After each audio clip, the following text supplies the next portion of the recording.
Bom dia, que privilégio que eu tenho de poder entrar no teu lar e conversar contigo essa manhã. Vamos orar. Ó Pai querido, esteja conosco, nos dê discernimento espiritual para nós podermos entender, Pai querido, mais uma tese sobre a justificação. Por isso nós estamos aqui. Em nome de Jesus, amém. Queridos, nós estamos vendo essa justificação pela fé. E hoje nós temos a sétima tese, que tem por título Nossas boas obras não causam nossa salvação, nossas más obras não causam nossa perdição. O pastor R.T. Jones foi um dos campeões da justificação pela fé em Cristo.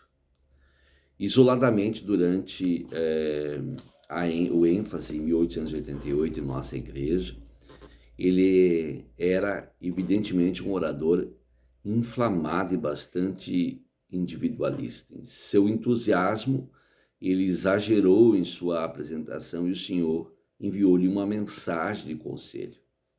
Acha-se no Mensagem Escolhida, volume 1, começando pela página 377.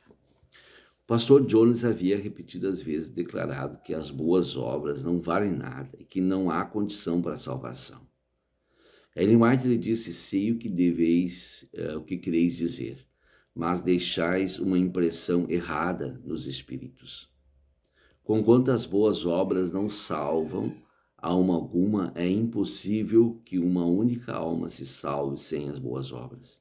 Página 377. E umas poucas páginas adiante, no mesmo volume, ela declara: as obras não nos comprarão a entrada ao céu. Página 388. Assim, onde o pastor Jones exagerou em sua apresentação? Qual é a diferença entre dizer que as boas obras nada valem e dizer que as boas obras não salvarão sequer uma alma, nem comprarão entrada no céu? Algumas pessoas chegam logo à conclusão de que se as obras não nos salvam, então elas não devem ser importantes. Se as nossas obras más não causam nossa perdição, então está certo praticá-las. Mas há uma palavra-chave que impede esse tipo de mal-entendido. Falando sobre a relação de nossas boas ou más obras quanto à salvação ou perdição, não se esqueça da palavra causar. Não estamos falando sobre a importância das boas obras. Não estamos falando sobre o propósito das boas obras, estamos falando sobre os métodos de salvação. E quando se fala em salvação, as boas obras não são a sua causa, elas são o resultado. O que então causa a nossa salvação? Sabemos que não são nossas boas obras. Romanos 3:20 afirma com clareza: ninguém será justificado diante dele por obras da lei. Jesus é aquele que nos salva e somos salvos por aceitá-lo. Abaixo do céu não existe nenhum outro nome dado aos homens pelo qual importa que sejamos salvos. Atos capítulo 4, verso 12. Nossa atenção não deve concentrar-se sobre nossas ações, seja elas boas ou más. Ao buscar a salvação, devemos focalizar a Cristo e ao contemplá-lo somos transformados à sua imagem. Toda vez que olharmos a nós próprios, fracassaremos, ou veremos nossa pecaminosidade e nos tornaremos desanimados, ou veremos nosso bom comportamento e ficaremos orgulhosos. É um beco sem saída, seja qual for a direção que tomarmos. Somente olhando a Jesus estaremos seguros. Paulo foi veemente na questão da salvação pela fé em Cristo somente. Mas ele não era contra as boas obras, ele havia sido uma das pessoas de melhor comportamento da cidade. Ele fala a respeito disso em Filipenses 3 e declara: se alguém tem razão de contar vantagens quanto às boas obras, vou comparar meu registro de conduta com o dele.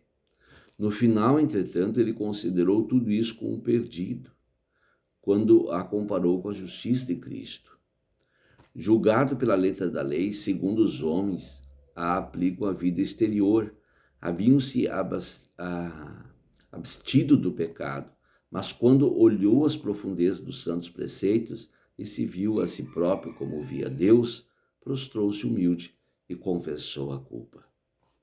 Toda vez que eu estava discutindo essa tese com um grupo de ministros, quando falamos sobre a primeira parte, que nossas boas ações nada têm a ver quanto a causar nossa salvação, houve concordância de todo lado, mas quando chegou a segunda parte, que nossas ações, mas nada tem a ver quanto a causar nossa perdição, alguns se tornaram um pouco à vontade. Permita, porém, perguntar, se a primeira parte é a verdadeira, também a segunda não seria? Não estão ambas as partes simplesmente reiterando a mesma verdade? Nossa salvação baseia-se em nossa contínua aceitação de Jesus e seu sacrifício por nós, mediante um relacionamento diário com Ele. Não tem por base nosso comportamento. A salvação vai além do comportamento, e assim também se dá com a perda da salvação. Comportamento não é a linha divisória para determinar o destino eterno de alguém. Se por fim você se salvar, será devido ao que fez em relação a Jesus como seu Salvador. As boas obras indubitavelmente estarão presentes, não são, porém, o que causou a sua salvação. Do mesmo modo, se afinal perder-se, será porque deixou Jesus fora do seu coração, batendo em vão, pedindo entrada. As boas obras podem estar presentes, mas serão o resultado e não a causa. Deus não julga pelos atos exteriores, mas pelo coração. Do coração procedem as fontes da vida. Querido, medite nisso. Tenha um ótimo dia na presença do Senhor. Ore comigo, Pai, esteja com esse irmão, com essa irmã, nosso querido. Fica conosco, nos dê um dia abençoado na tua presença, em nome de Jesus. Amém. Grande abraço, teu amigo, João Bonatman.